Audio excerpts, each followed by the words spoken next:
আপা, তুমি আমার রেডি করা গাড়িতে উঠলা না কেন? আমার গাড়িতে উঠতে পারতা। এই হেইজা বাইকটা চালাইতেছো, ভয় পাই যদি পড়ে গিয়া চোটপাট লাগে। না দেখো তো রাস্তায় জ্যাম কেমন। শেষমেশ আমার বাইকে নিজের রুমে ফেরা ভালো লাগে। যাই হোক আপা, আমার গাড়িতে না উঠলে নাই, কিন্তু তোমার জন্য আমি যে ওপেনিং গিফট আনছি ওইটা কিন্তু মানা করবা না। আমিও তোমার জন্য গিফট রেডি করছি। আমার গোল্ডেন টিম আর একটু বড় হয়ে গেল। দারুন। চাচা আমার গিফটটা রেখে দিল, কিন্তু পরে আমি ক্লাসে নিজেই যাবো। তোমরা কেউই আমার পিছু নাই শোনা। এফএস গ্রুপের নামে 1 নং স্কুলে আরেকটা লাইব্রেরি বিল্ডিং দান দিচ্ছি। তাহলে আমিও একটা বিল্ডিং দান দিতেছি। ঠিক আছে শিমুল সাহেব। স্যারা মোট মার্ক 750, আর এই ছেলে পাইছে মাত্র 60।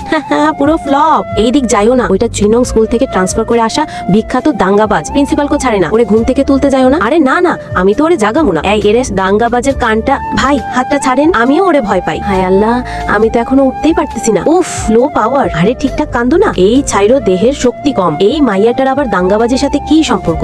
দাঙ্গাবাজদারে এত ভালো কেন? ওদের কি প্রেম প্রেম নাকি? ভাইয়া তোমার ফেস ওয়াশ আছে? নাই রে। কেন? আমি একটু স্কিন কেয়ার শুরু করবো। আপার সামনে খারাপ লাগতে চাই না তো। ঠিক আছে, কালকে আমি জ্যান্তা দিয়ে কিছু জিনিস আনাই দিব। এই শেহাব আবার কেন আমার আর আপার মাঝে টাইম কাটানোর চান্স নষ্ট করে? আজকেও আমি যাবো স্কুলে। এটা শেষ। এই যে কেউ ভিতরে ঢুকাও। তুমি যা বলো, কেটা তোমার অমান্য করবে?